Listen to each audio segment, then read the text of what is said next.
Açılsın bahtımın gönül perdesi, neler çektiğimi görsün o zalim. Açılsın bahtımın gönül perdesi, neler çektiğimi görsün o zalim. Can evimi yıktı aşkın darbesi, neler çektiğimi bilsin o zalim.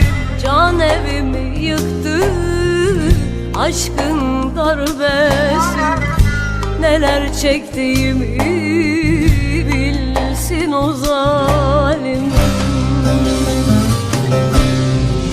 Her gece kadere isyanlar ettim, bu aşkın elinde artık pes ettim.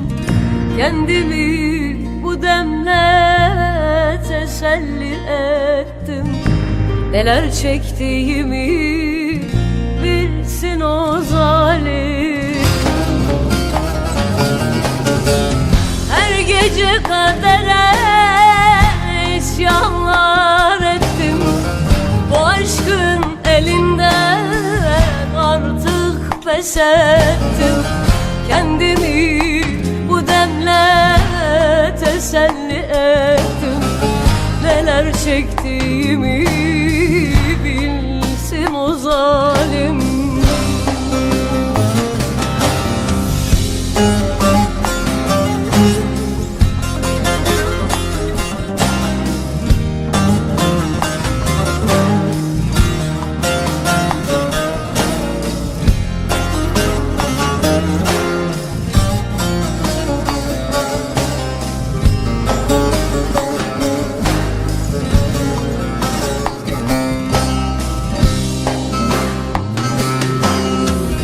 Mecburen kadere boyun eğenler neden hasret çeker gerçek sevenler?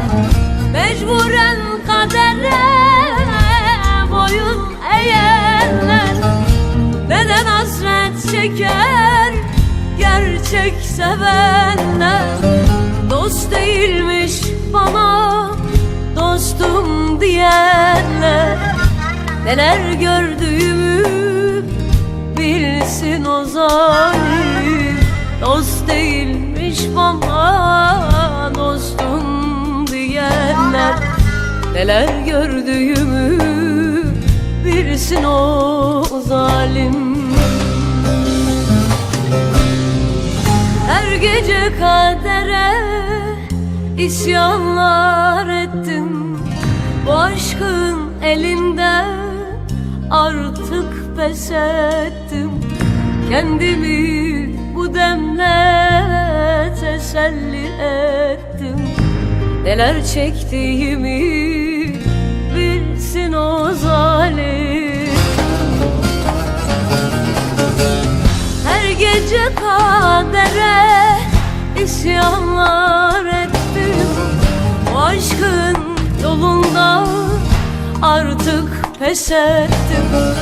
Kendimi bu denle teselli ettim, neden içtiğimi görsün o zalim.